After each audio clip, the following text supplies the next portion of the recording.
para o gabinete Wever Cruz está essencial que nós temos que enfrentar o reto de digitalização.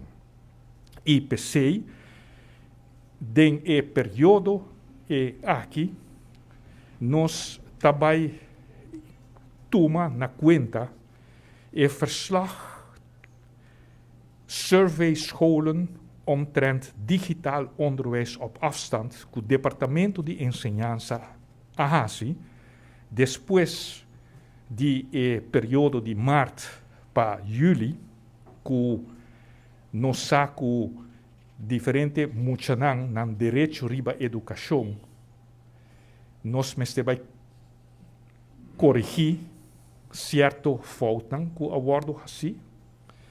E pensei dia 17 de julho, mesora a sali e survey aqui. A survey mostra que somente 5 de 45 escolas não têm plano para digitalização de ensino.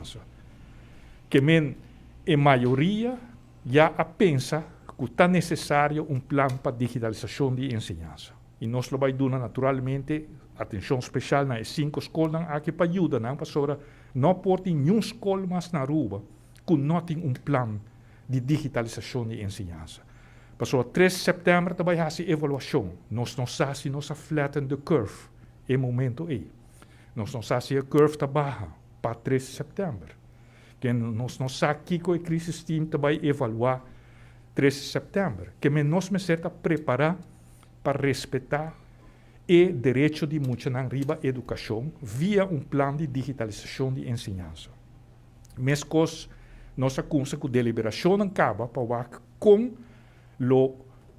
por organizar a área escolar aqui de tal maneira que muitos não vira de dupe de situação. Então, pensei, nós temos vários planos que acaba, banda de plano de digitalização para lograr que muitos na direito de educação está queda respeitar.